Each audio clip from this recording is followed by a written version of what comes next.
দুনিয়ার মাঠের খেলোয়াড়, তার মানে উনি মাঠে খেলতেছিলেন আর আমরা গ্যালারিতে বসে দেখতেছিলাম আর চিৎকার করতেছিলাম, খেলেন, ঠিক মতো খেলেন, আপনার তো কোনো যোগ্যতাই নাই, কি খেলতেছেন, তাড়াতাড়ি গদি ছাড়েন। অনেক কথা আমরা গ্যালারি থেকে বলছি। ন্যূনতম শ্রদ্ধাবোধ ছিল না আমাদের।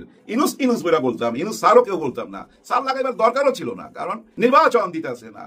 আবার ওদিক দিয়া সেন্ট মার্টিন দিয়ে দিতেছে, ওদিক দিয়া করিডোর দিয়ে দিতেছে, পোর্ট দিয়ে দিতেছে, দেশের টাকা পয়সা সব বিদেশে নিয়ে চলে যাইতেছে, গ্রামীণ ব্যাংকের সমস্ত সুযোগ সুবিধা নিয়ে নিছে, নিজের মামলা উঠাইয়া ফেলাইছে।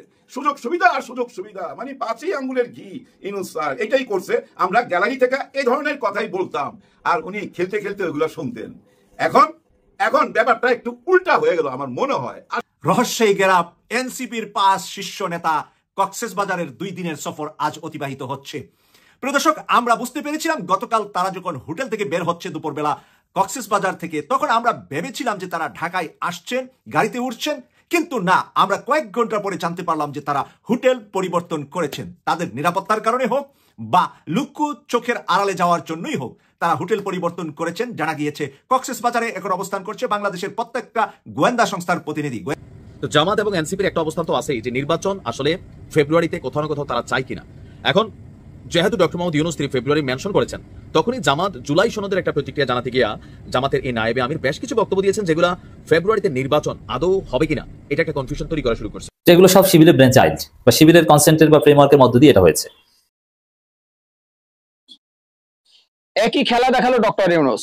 ডক্টর ইউনূস এক সময় বলেছিল যে আমি ছোটখাটো মাঠের খেলোয়াড় না, আমি হলাম আন্তর্জাতিক মানের খেলোয়াড়। তো দর্শক, হঠাৎ করে ডক্টর ইউনূস আবার কি খেলা দেখালো? আপনারা আশা করি ভিডিওর শুরুতেই কিছু কিছু ভিডিওর অংশ বিশেষ আপনারা দেখেছেন। পুরো ভিডিওটি দেখার জন্য বিশেষভাবে অনুরোধ রইল। আজকে 7 আগস্ট, গত 2 দিন আগে 5 আগস্ট ঘটে গেল, জুলাই পত্র ঘোষণা করা হলো। তাছাড়াও একটা বিষয় নিয়ে এখনো যেন আলোচনা থামছেই না, এখনো যেন রহস্যর কিছু নতুন নতুন মোড় খুঁজে পাওয়া যাচ্ছে। আর সেই বিষয়টা হলো 5 আগস্টে এত বড় একটা অনুষ্ঠান রেখে কেন এনসিপির নেতা কর্মীরা পিটার হাসের সঙ্গে বৈঠক করতে চলে গেলেন সেই কক্সবাজার। আসলে কি ধূম্রজাল সৃষ্টি হয়েছে, কি রহস্য রয়েছে তার ভিতরে, বিস্তারিত দেখুন, সবই জানতে পারবেন আশা করি। কেনই বা তারা ওখানে গেল, তাদের ভিতরে কি নতুন কোনো কিছু রহস্য লুকিয়ে আছে? তো দর্শক, আমি কথা বাড়াবো না, আজকে কথা বলার মতো মুড নেই। সারাদিনে প্রচন্ড ধকল গেছে, বলতে পারেন সেই 20 বছর আগের বাল্য বন্ধুদের সাথে আজকে ঘুরতে বের হয়েছিলাম নৌকা ভ্রমণে, অনেক মজা হলো। কথাটি মাঝখানে এই জন্যই বললাম, আপনারাও চাইলে আপনাদের পুরনো বন্ধুদের সাথে এই বন্যার পানিতে নৌকা ভ্রমণ করতে পারেন, আশা করি ভালো লাগবে। চলুন, ফাও পেঁচাল না পারি, সরাসরি আমরা মূল নিউজে চলে যাই। সর্বপ্রথম চলুন আমরা ডক্টর ইউনূস যে আন্তর্জাতিক মানের একটা বড় খেলোয়াড়, সে বিষয়টি নিয়ে বিস্তারিত আলোচনা করেছে জনাব মালেক আফসারী। চলুন তার বক্তব্যটি সর্বপ্রথম শুনে আসি। রিল্যাক্স, একদম শান্তি ভাই, শান্তি। নির্বাচন দিয়ে দিছে, চারিদিকে শান্তি ছড়ায় গেছে, মিছিল বাইরেছে, আনন্দ মিছিল বাইরেছে, সবাই খুশি, সবাই খুশি। হ্যাঁ, দেখেন খেলা এতদিন ইউনূস স্যার মাঠে খেলছে, ওই যে বলছিল না যে আমি দুনিয়ার মাঠের খেলোয়াড়, তার মানে উনি মাঠে খেলতেছিলেন আর আমরা গ্যালারিতে বসে দেখতেছিলাম আর চিৎকার করতেছিলাম, খেলেন, ঠিক মতো খেলেন, আপনার তো কোনো যোগ্যতাই নাই, কি খেলতেছেন, তাড়াতাড়ি গদি ছাড়েন। অনেক কথা আমরা গ্যালারি থেকে বলছি। ন্যূনতম শ্রদ্ধাবোধ ছিল না আমাদের। ইনুস ইনুস বইরা বলতাম, ইনুস স্যারও কেউ বলতাম না, স্যার লাগাইবার দরকারও ছিল না, কারণ নির্বাচন দিতেছে না। আবার ওদিক দিয়া সেন্ট মার্টিন দিয়ে দিতেছে, ওদিক দিয়া করিডোর দিয়ে দিতেছে, পোর্ট দিয়ে দিতেছে, দেশের টাকা পয়সা সব বিদেশে নিয়ে চলে যাইতেছে, গ্রামীণ ব্যাংকের সমস্ত সুযোগ সুবিধা নিয়ে নিছে, নিজের মামলা উঠাইয়া ফেলাইছে। সুযোগ সুবিধা আর সুযোগ সুবিধা, মানে 5 আঙ্গুলের ঘি ইনুস স্যার এটাই করছে। আমরা গ্যালারি থেকে এই ধরনের কথাই বলতাম আর উনি খেলতে খেলতে ওইগুলো শুনতেন। এখন এখন ব্যাপারটা একটু উল্টা হয়ে গেল আমার মনে হয়। আসেন আমরা একটু নিজেরা আলাপ করি কি ঘটতে যাচ্ছে। ধরেন জুলাই গণ অভ্যুত্থান নিয়ে যদি আপনি একটা পূর্ণ দৈর্ঘ্য সিনেমা বানাইতে চান, ধরেন 5 আগস্ট, 24-এর 5 আগস্ট থেকে নিয়ে আপনি গল্পটা লিখতে শুরু করলেন। একটা টাইমে তো ইন্টারভেল দিতে হবে, বিরতি দিতে হবে না? সেই বিরতিটা কোথায় জানেন? এই যে 25 আগস্টে দক্ষিণ প্লাজায় যে ঘোষণাপত্রটা আসলো জুলাই, এখানে ইন্টারভেল, হ্যাঁ এখানে ইন্টারভেল দিতে হবে। ইন্টারভেলের আগের ঘটনাটা তো আপনারা বুঝাই নিছেন যে এই মানুষটা যোগ্য না, আর ইন্টারভেলের পরের অংশটা ভাই সেকেন্ড হাফটা ভাই খুব মজার, হ্যাঁ খুব মজার। এখন আর স্যার কিন্তু ওই মাঠের খেলোয়াড় না, এখন উনি চলে আসছে গ্যালারিতে। ওই যে প্রথম বললাম না একটু ওই রিল্যাক্সের জায়গায় চলে আসছে, মাঠে খেলতে নামায় দিছে। যারা খেলতে চাইতেছে মাঠে, হ্যাঁ তাদেরকে বলছে ভাই তোরাই খেল, আমি অডিয়েন্স, আমি দর্শক, আমি গ্যালারিতে বসলাম একটু আরাম করি, এবার তোমরা খেলো বাবা, দেখি তোমাদের খেলা দেখি। আর ওই খেলা দেখার জন্যই কিন্তু গ্যালারিতে চলে গেছে। আর গ্যালারিতে কিন্তু সবচেয়ে আগে গেছে কে জানেন? ওই 4 জন কক্সবাজারে। হ্যাঁ ওরা কিন্তু আগেই বুঝা ফেলাইছে যে আমরা ছুটিতে যাই, চলেন। ওইখানে নাকি পিটার হাস আসছে, এটা নিয়ে আমরা অনেক কথা বলছি, আমিও গত ভিডিওতে অনেক কথা বলছি। কিন্তু সবচেয়ে মজার ব্যাপার কি জানেন? পিটার হাস কোথায় আছেন এটা কেউ জানে না। আমেরিকাতেও নাই, বাংলাদেশেও নাই, পৃথিবীর কোথাও নাই। চাঁদে গেছে যে সে খবরও কারো কাছে নাই। ব্যাপারটা বুঝছেন? যাই হোক, এই 4 জনকে শোকজ জারি করা হয়েছে যে তোমরা 24 ঘন্টার মধ্যে জানাও, কেন আমাদেরকে না জানায়া কক্সবাজার গেলা? ভাই কক্সবাজার গেছে বেড়াইতে, হ্যাঁ বেড়াইতে গেছে। সার্জিস তো তার ওয়াইফকে নিয়ে গেছে, আবার আমাদের যারা সে কিন্তু তার হাজবেন্ডকে নিয়ে গেছে। রিল্যাক্স, হ্যাঁ রিল্যাক্সে চলে গেছে। ওই যে একটু আগে আমি বললাম না যে গ্যালারিতে চলে গেছে খেলা দেখার জন্য। ওরা তো ভাই ডিপ স্টেটের সঙ্গে সম্পর্ক ওদের, হাসনাতদের, তাই না? ওরা তো জানে যে লিখিত একটা বক্তব্য আসতেছে, ঘোষণাপত্র আসতেছে দক্ষিণ প্লাজা থেকে। ওটা তো আগেই লেখা হয়েছে। ওইটা কি লেখা হয়েছে ওদের কাছে কি যায় নাই? ওরা আগেই পয়লা ফেলাইছে, কারণ ওদের লোকজন তো ডিপ স্টেটে আছে, তো ভাই সরকারের মধ্যে তো আছে, তাই না? আগেই বুঝা ফেলাইয়া তাড়াতাড়ি এয়ারপোর্ট যায়, প্লেনে ওইটা কক্সবাজার। কি ওয়েদার, হায় রিল্যাক্স মুডে খেলা দেখবে। ইনুসারও কিন্তু এই ওয়েদারটাকে এখন উপভোগ করবে মনে প্রাণে, কারণ খেলা তো ঘুরে গেছে ভাই।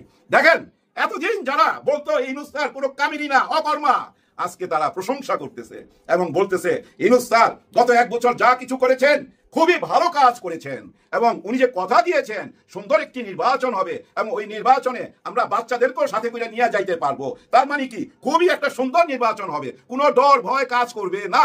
দেখছেন কত প্রশংসা ইনুস স্যারের। এখন গ্যালারিতে বসে উনি দেখবেন এই খেলা, হায় আমার প্রশংসা করতেছে। এখন এতদিন তো এরা প্রশংসা করে নাই, কিন্তু আবার এখানে একটা ব্যাপার আছে। কিন্তু ওই যে বুদ্ধিজীবী, যারা কিছু বুদ্ধিজীবী আছে না আমাদের এখানে, সিনিয়র সাংবাদিক ভাই বোনেরা, ওরা কিন্তু আবার বলতেছে হুট করে নির্বাচন দিয়া দিল, দক্ষিণ প্লাজায় কিছু বললো না, যমুনায় গিয়ে ডিক্লার দিয়ে দিল, ঘটনা কি? হায় ওরা কিন্তু আবার ওর মধ্যে কিন্তু খুঁজতেছে, সন্দেহ ঢুকে গেছে, কেন দিল এত তাড়াতাড়ি? না চাইবার আগেই বৃষ্টি মনে হইতাছে। না ভাই দিছে তো ভাই আপনাদের চাওয়ার কারণে, আপনারা চাইতেছিলেন। গত 1 বছর যতবার নির্বাচন বলা হয়েছে, সমস্ত অডিও ভিডিও কল যদি আমরা একসাথে করি, শুধু নির্বাচন জোড়া দেই, আমার মনে হয় ভাই শুনতে লাগবে 1 মাস। এত লম্বা হবে সবাইটা যদি এক করি, যে আমি এখন বলতেছি যতবার নির্বাচনের কথা, ওগুলো সব জোড়া দিতে হবে, এত লম্বা হবে। সেই নির্বাচনই দিয়ে দিল। এখন স্যার চলে গেল গ্যালারিতে রিল্যাক্স মুডে। কেন বলতেছি বারবার রিল্যাক্স মুডে জানেন? এর পিছনে অনেক বড় ঘটনা আছে, চাওয়া পাওয়ার ব্যাপার আছে তো ভাই।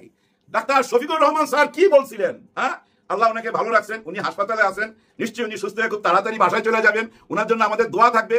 কিন্তু ওনার কথাটা তো ভুললে হবে না, সেটা তো মনে রাখতে হবে। স্থানীয় নির্বাচন আগে দিতে হবে এই কথা বলে নাই, পিয়ার সিস্টেম নির্বাচন লাগবে এই কথা বলে নাই, জুলাই সনদপত্রের ঘোষণা এবং আইনি বৈধতা স্বীকৃতি দিতে হবে এই কথাও তো বলছে। এখানে স্বীকৃতি দেওয়া হয়েছে ঠিকই, কিন্তু নির্বাচন কইরা যারা সরকারে আসবে তাদের হাতেও কিছু দায়িত্ব তুলে দেওয়া হয়েছে। এখন তারা যদি সরকারে আইসা সেই দায়িত্ব পালন করে, আর যদি না করে, এইটা তো বিরাট বড় প্রশ্ন না ভাই? ওই প্রশ্নটা তো এখন সামনে চলে আসবে। নির্বাচন তো কেউ একা করতে পারবে না, তাই না? আমি কি একা নির্বাচন করতে পারবো? মনে করেন আমার একটা বিরাট দল, আমি একা নির্বাচন করতে পারবো না যদি অন্যরা না আসে। এখন যদি জামাত ইসলাম বলে, কারণ ওনারা তো এক কথার মানুষ, ওনারা যেটা চাইছে সেটা তো ভাই অন্যায় চাওয়া না, সেই চাওয়াটা যদি পূরণ না হয়, আর ওনারা যদি বলে ভাই ঠিক আছে ভাই আপনারাই নির্বাচন করেন, আমরা নির্বাচন করুন না। আর ওই যে যারা কক্সবাজারে রিল্যাক্সে চলে গেছে, ওরাও যদি বলে ভাই ঠিক আছে ভাই হায়াত মউত তো আল্লাহর হাতে, আমরাও রিল্যাক্সে চলে গেলাম, আপনারাই নির্বাচন করেন। আর চরমনাই পীর সাহেব কি বলবে সেটা আমি আর মুখে বলতে চাই না, সেটা আপনারা জানেন। স্ট্রেট ফরওয়ার্ড মানুষ, যা বলে মুখের উপরে বলে। উনার বলা কথাগুলো একবার কানে নেন, উনার বলা কথাগুলো আর আমি এতক্ষণ যা বললাম সব মিলাইয়া দেখেন। ইনারা যদি বলে, ইসলামিক মাইন্ডের যারা আছে তারা যদি বলে না ভাই আমরা নির্বাচনে এখন যাব না, আমাদের দাবি দাওয়া পূরণ না হওয়া পর্যন্ত, আবার দেখেন হেফাজত ইসলাম চুপচাপ আছে। দেখেন জুলাই ঘোষণাপত্রের মধ্যে শাপলা হত্যাকাণ্ডের তো কোনো কথা উল্লেখ ছিল না, ছিল কি ভাই? শাপলা হত্যাকাণ্ডের কোনো কথা উল্লেখ নাই, কিন্তু হেফাজত ইসলাম এই নিয়ে কিন্তু কোনো কথা এ পর্যন্ত বলে নাই। আবার দেখেন বিডিআর হত্যাকাণ্ড, সেটারও কোনো উল্লেখ নাই, একেবারেই নীরবতা। অনেক কথাই বলছে ওইখানে, কিন্তু দুজন মহান মানুষের কথা উল্লেখ নাই। যেমন স্বাধীনতার যুদ্ধের সেনাপ্রধান জেনারেল উসমানী সাহেব, তার কথা তো উল্লেখ নাই। আমাদের পথ প্রদর্শক, এই বাংলার রাজনীতির পথ প্রদর্শক মাওলানা ভাসানীর কথা ওখানে কোনো উল্লেখ নাই। অনেকের কথাই উল্লেখ আছে, বুঝছেন, পরিপূর্ণতা পায় নাই, যার জন্য কক্সবাজার চলে গেছে রিল্যাক্সে, স্যারও এখন চলে গেল রিল্যাক্সে, এখন উনি খেলা দেখবে। চলেন আমরাও খেলা দেখি, দেখি না নির্বাচনে কি হয়। ইউনূস স্যার বলছিল নির্বাচনের দিন ঈদের আনন্দ হবে সবার মধ্যে। হ্যাঁ স্যার, একটা বোনাস দিয়ে না, একটা বোনাস দিতে হবে ঈদের আনন্দের জন্য। হ্যাঁ, বোনাস না দিলে নির্বাচনটাকে ঈদ ঈদ মনে হবে না স্যার। বোনাসের একটা ব্যবস্থা করেন সবাইকে, সরকারি বেসরকারি সবাই একটা বোনাস দেন, যদি নির্বাচনটা ফেব্রুয়ারিতে হয়। আর যদি ফেব্রুয়ারিতে না হয়, পিছায় যদি যায়, কার দোষ হবে? ডক্টর মোহাম্মদ ইউনূস স্যারকে দোষ দিতে পারবেন না? না, আর দোষ দিতে পারবেন না, কোন দলই দোষ দিতে পারবে না। উনি সবার সাথেই বসছে, সব দলের মনের কথা এক জায়গায় আইনা উনি বুঝা নিছে উনাকে কি করতে হবে। যার জন্য দক্ষিণ প্লাজা থেকে বাসায় যাই হাত মুখ ধুইয়া জাতির সামনে আইসা বইলা দিল যে আমি ইউনূস কিভাবে এই সরকারে আসলাম, সে ইতিহাস তুইলা ধরলো এবং গত 1 বছরে দেশের কি কি অর্জন হয়েছে সেটা তুইলা ধরলো। প্রবাসী ভাই বোনদের রেমিটেন্সের কারণে দেশের কি কি উন্নতি হইলো সেটাও তুইলা ধরলো। তারপর বললো এখন জরুরি কাজে আমরা ইন করতে যাচ্ছি, মানে এখন আমরা নির্বাচন ঘোষণা করতে যাচ্ছি। ফেব্রুয়ারিতে নির্বাচন ঘোষণা করে দিল। আজকে আনন্দ মিছিল চারিদিকে হয়ে গেল। গত 1 বছর আপনাদের মুখ কালা ছিল, আজকে আপনাদের মুখে হাসি দেখা সত্যি ভালো লাগছে, খুবই ভালো লাগছে। কিন্তু ওই যে চিন্তা করতেছি গ্যালারিতে বসা এখন কোন খেলাটা দেখুম, এখন কি ওনারা নির্বাচনে আসবে? ওনারা যদি বইলা দেয় না না না আমরা তো নির্বাচনে যাচ্ছি না, করেন দেখি এবার নির্বাচন, কিভাবে নির্বাচন করবেন? তার মানে কি নির্বাচন হবে? হ্যাঁ, এটা একটা বিরাট প্রশ্ন রেখে গেলাম। আপনাদের কার কি মনে হয় একটু কমেন্ট করে জানাবেন। আমি এতক্ষণ যা বললাম এগুলো আমার নিজস্ব চিন্তা ভাবনা। হ্যাঁ, যে ডক্টর ইউনূস স্যার এখন গ্যালারিতে চলে গেল এখানে ইন্টারভেল দিয়া, আর সেকেন্ড হাফ কি দাঁড়ায় এই ছবিটার জুলাই গণ অভ্যুত্থানের, আমরা সেটা দেখার অপেক্ষায়। ক্লাইম্যাক্স তো ভাই সেকেন্ড হাফই থাকে, তাই না? আর ক্লাইম্যাক্স এর মধ্যে কি থাকে ভাই? এটা সিনেমার একদম লাস্টে কি থাকে? ভিলেনের পতন, জুলুমকারীর পতন এবং নায়ক নায়িকার বিজয় থাকে, তাই না? তার মানে কি যে নীতিবান তার জয় হয়। হিরো তো সবসময় নীতিবান থাকে। আমাদের দেশের হিরোকে আমরা এখনো জানি না, তবে ভাই খেলা জমা গেছে। দর্শক শ্রোতা, আশা করি প্রথম ভিডিওটি দেখেছেন এবং বিস্তারিত আলোচনাটি আপনারা মনোযোগ সহকারে শুনেছেন। হঠাৎ করে জামাত শিবিরে কি কাণ্ড ঘটিয়ে দিল, বিষয়টি নিয়ে সুলাইমান ভাই বিস্তারিত আলোচনা করেছে। চলুন দ্বিতীয় নম্বরে তার বক্তব্যটি শুনে আসি। ওরা সব শিবির। হ্যাঁ, বিশিষ্ট লেখক ফায়াজ শাহিদের ভাষায় বলতে হয় মানুষ মূলত শিবির। আবু বকর মজুমদার, আব্দুল কাদের, মাহফুজ, যাদেরকে দেখেন আসলে মনে হয় যেন ওরা সব শিবির। দর্শক, ঢাকা বিশ্ববিদ্যালয় শিবিরের সাবেক সভাপতি, বর্তমান আপ বাংলাদেশ নেতা জনাব রাফেজ সালমান রিফাত একটা ফেসবুক পোস্টের মাধ্যমে আব্দুল কাদেরের রাজনৈতিক ক্যারিয়ার শেষ করে দিয়েছেন, অথবা নতুন খেলার সূচনা করেছেন। ছাত্রশক্তি গঠনের পুরো প্রক্রিয়া তিনি লিখেছেন ফেসবুকে, এবং যেভাবে লিখেছেন এটা অস্বীকার করতে কেউ পারবে না। এতে প্রমাণিত হলো যে আজকে এই যে আখতার, এনসিপির দ্বিতীয় গুরুত্বপূর্ণ নেতা, এমনকি নাহিদের উঠে আসা ওই শিবিরের হাত ধরে, কারণ ছাত্রশক্তির মাধ্যমেই নাহিদের উত্থান, আর ছাত্রশক্তি কিন্তু শিবিরের হাত ধরে উত্থান।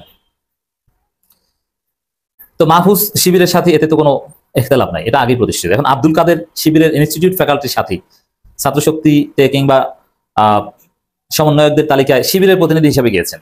সেই আব্দুল কাদের এখন শিবিরের বিরুদ্ধে লাগছে। তাহলে আপনি কি চিন্তা করেন? শিবিরের প্রতিনিধি হিসেবে বিভিন্ন জায়গায় যিনি অনুপ্রবেশ করতেন, বিভিন্ন জায়গায় যিনি প্রতিনিধিত্ব করতেন পরিচয় গোপন করে, তিনি আজকে গুপ্ত শিবিরের বিরুদ্ধে বলবেন, তার কোনো ক্রেডিবিলিটি থাকে না। এর মানে আব্দুল কাদেরের কোনো রাজনীতি নেই। আব্দুল কাদের ধৈর্য হয়ে গেছে, যার ফলে রাফেজ সালমান রিফাতের এই পোস্টের পর আব্দুল কাদের একটা ফেসবুক পোস্ট দিয়েছে যার অর্থ ছিল কান্নাকাটি, যে আমি শেষ, আল্লাহর নাম নিচ্ছে। এখন এটাও আবার শিবিরের আলাদা কোনো খেলা কিনা, আব্দুল কাদের শিবিরকে গালাগালি করছেন, ওটাও শিবিরের কোনো খেলা কিনা, এটা নিয়েও আলাদা স্কুলে ব্যাখ্যা করা যায়। যেমন আপনি যদি গোলাম মোল্লা রনির স্কুল অফ থটে ব্যাখ্যা করেন, তাহলে এই যে আব্দুল কাদের এখনো শিবির হিসেবেই ভূমিকা পালন করছে, এবং আব্দুল কাদের যে শিবিরকে গালি দিচ্ছে ওটাও শিবিরের একটা কৌশল। সবগুলোর উদ্দেশ্য হচ্ছে বিএনপি ছাত্রদলকে ধৈর্য বানিয়ে রাখা। তো দর্শক, রাফেজ সালমান রিফাতের ফেসবুক পোস্টের সামারি হচ্ছে ওরা সব শিবির, বা শিবিরের পরিচয়, শিবিরের হেল্পে ওরা আজকে কেউ এনসিবির আহ্বায়ক, কেউ সদস্য সচিব, কেউ অমুক তমুক ইত্যাদি ইত্যাদি, ওই যত সমন্বয়ক টমন্বয়ক এগুলো সব শিবির বানিয়েছে, সব শিবিরের প্রোডাক্ট। তারা কেউ কেউ শিবিরের সাথী ছিল, কর্মী ছিল, কেউ কেউ এগুলো কিচ্ছু ছিল না, কিন্তু শিবিরের হাত ধরে বা শিবিরের করুণায় তারা আজকে সমন্বয় হয়েছে। শিবির বলেছে তুমি সমন্বয়, সবকিছু নেপথ্যে শিবির। আজকে এই বিপ্লবের অন্যতম ভিত্তি বলা হয় ছাত্রশক্তিকে, ওই ছাত্রশক্তি ওটাই শিবিরের। কিভাবে আমি আসছি দেখেন, রাফেজ সালমান রিফাত কি লিখেছে।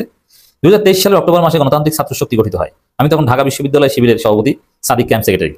ছাত্রশক্তি আত্মপ্রকাশের কয়েকদিন আগে আক্তার আমাকে ফোন দিয়ে দেখা করতে চায়। জিজ্ঞেস করি কি বিষয়, বলে ক্যাম্পাসে ছাত্রলীগ ছাড়া আর কারো রাজনীতি নেই, নতুন একটা সংগঠনে কাজ করতে চায় তারা। এখন আক্তার নিজেই শিবির ছিল, এটা তো জানেন সবাই।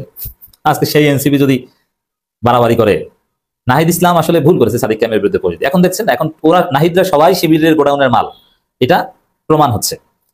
আর শিবির যদি স্ক্রিনশট ফাঁস করা শুরু করে, ওদের রাজনীতি একদম নাই হয়ে যাবে। জাস্ট একটু ইশারা ইঙ্গিত দিচ্ছে। তারা মাস দুয়েক আগে ক্যাম্পাসে ক্রিয়াশীল বাংলাদেশ ছাত্রলীগের পরিষদের ঢাবি কমিটি কার্যত বিলুপ্ত হয়। আসিফের নেতৃত্বে কমিটি সবাই একযোগে পদত্যাগ করে লেজুর ভিত্তির অভিযোগে নেয়। এরপরে এই পেজের নাম বদলানো সহ আরো বিষয় নিয়ে নিজেদের মধ্যে সোশ্যাল মিডিয়ায় কাদা ছড়াছড়ি করে কেউ কেউ। যাই হোক, আমাদের সাথে দেখা করতে আসে আক্তার, নাহিদ, মাহফুজ, আসিফ আর আহনাফ সাইদ। তো যারা দেখা করতে আসছে এবং ওই দেখা করার মধ্য দিয়ে ছাত্রশক্তি, তারা শিবিরের সাথে হোক বা না হোক, শিবিরের গোডাউনের মাল। আর এখানে যাদের নাম বলেছি বেশিরভাগই শিবিরের সাবেক সাথী। হাতিরপুরের এক রেস্টুরেন্টে সন্ধ্যার পর শুরু হয় আলাপ আলোচনা। আমাদের তরফে ছিলাম আমি আর সাদিক। তখনও সম্ভবত ছাত্রশক্তির নাম ফাইনাল হয়নি। প্রায় 3 ঘন্টা সবকিছু নিয়ে বিস্তার আলোচনা। আপনি চিন্তা করেন, 3 ঘন্টা শিবিরের সাথে আলোচনা করে, আর যারা ওখানে উপস্থিত তারাও শিবিরের সাথী বেশিরভাগ। তাহলে কি বোঝা যায়? যেগুলো সব শিবিরের ব্রেন চাইল্ড বা শিবিরের কনসেন্টের বা ফ্রেমওয়ার্কের মধ্য দিয়ে এটা হয়েছে।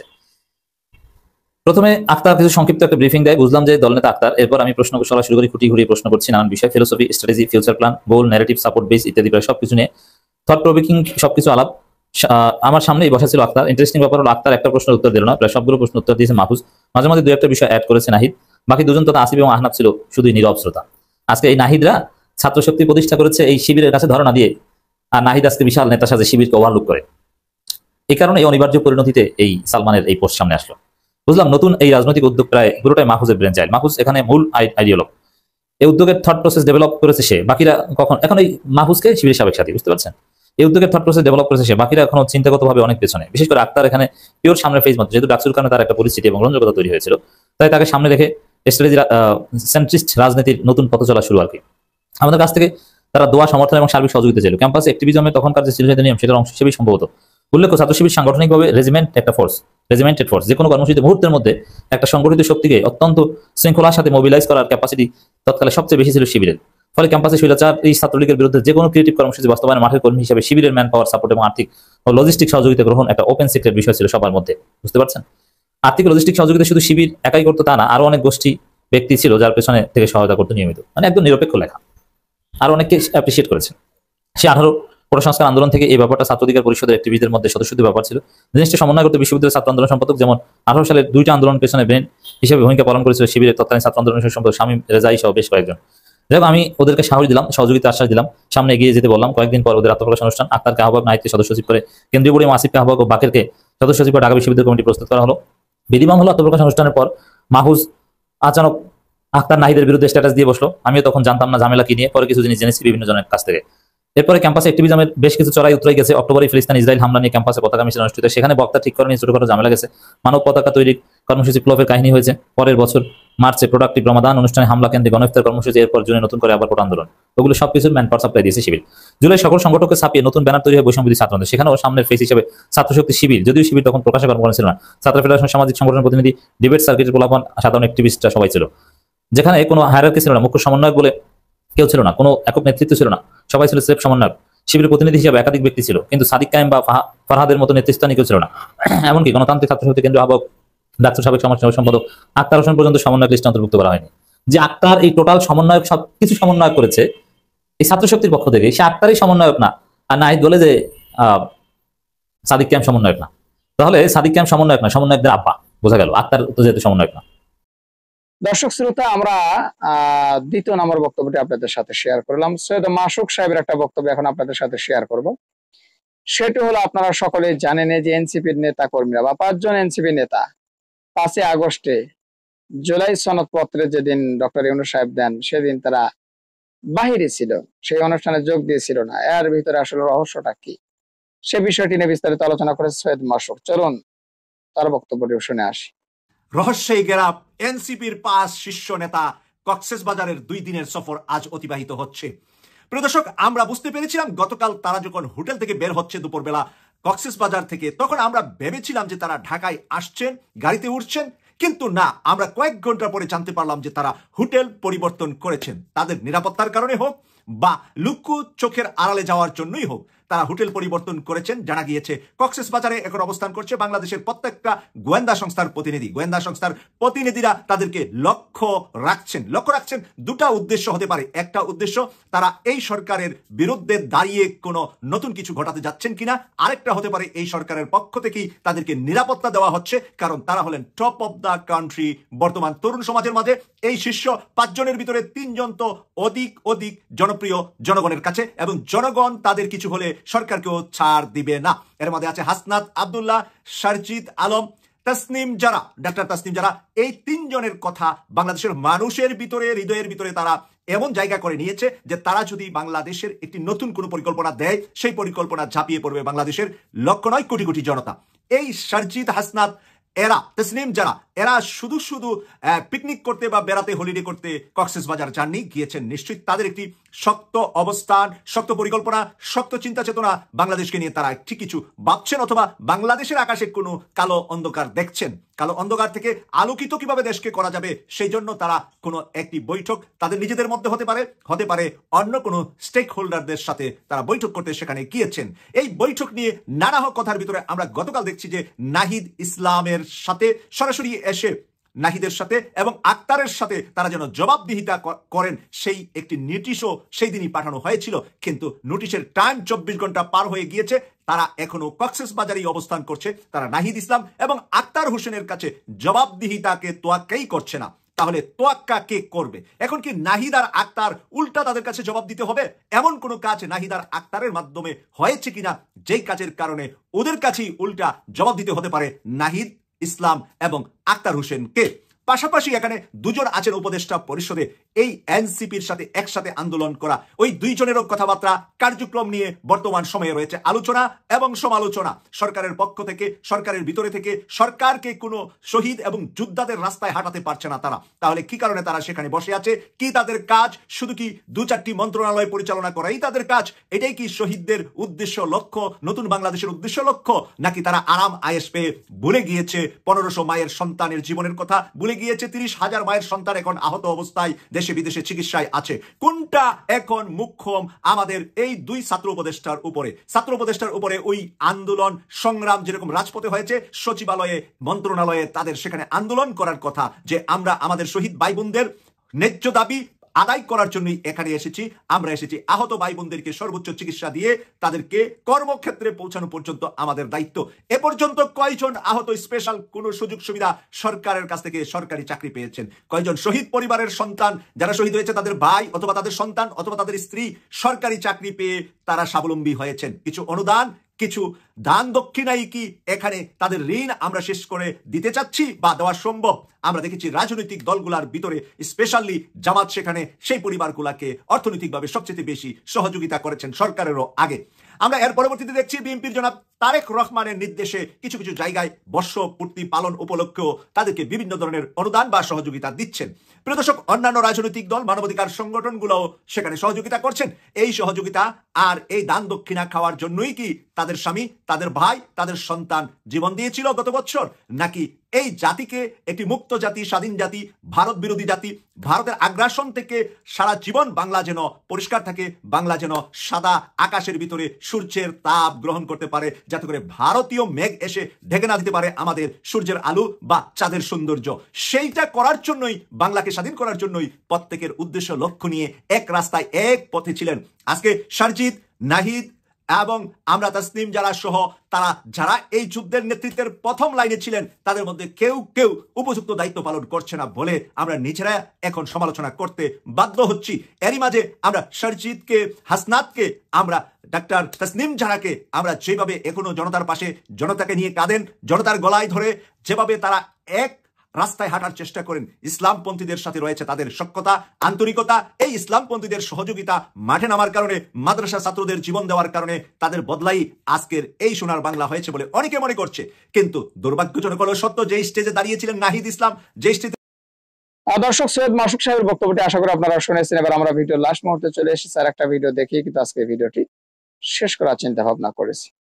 তো মাঝখানে বলবো, যারা এখন পর্যন্ত আমাদের এই Nasir Islamic media centre YouTube চ্যানেলটি সাবস্ক্রাইব করেন, প্রতিনিয়ত এই ধরনের গরম গরম খবরগুলো পেতে আমাদের এই চ্যানেলটি সাবস্ক্রাইব করে আমাদের সাথে থাকুন। যারা করেছেন ধন্যবাদ। চলুন সর্বশেষ ভিডিওটিও দেখে আসি। তো দর্শক শ্রোতা, এই ছিল মূলত আজকের ভিডিও। মোট 4টি ভিডিও নিয়ে আপনাদের সম্মুখে হাজির হয়েছিলাম এবং এক এক করে সবগুলো ভিডিও দেখানোর চেষ্টা করেছি। আশা করি আপনারা মনোযোগ সহকারে সবগুলো ভিডিও দেখেছেন এবং সমস্ত বিশ্লেষকের বিশ্লেষণগুলো মনোযোগ সহকারে আপনারা শুনেছেন। তা সবগুলো বিশ্লেষণ শোনার পরে, জানার পর আপনাদের কি মতামত সেটা কমেন্ট বক্সে জানান। আর পারলে ভিডিওটি শেয়ার করুন। যারা করেছেন ধন্যবাদ। আর এখন পর্যন্ত যারা আমাদের এই চ্যানেলটি সাবস্ক্রাইব করেননি, যদি ভালো লেগে থাকে আমাদের প্রতিনিয়ত গরম গরম খবরগুলো, অবশ্যই সাবস্ক্রাইব করুন। যদি না লাগে দরকার নেই। ভালো থাকবেন, পরবর্তীতে দেখা হবে। আজকের মতো এ পর্যন্তই। আল্লাহ হাফেজ।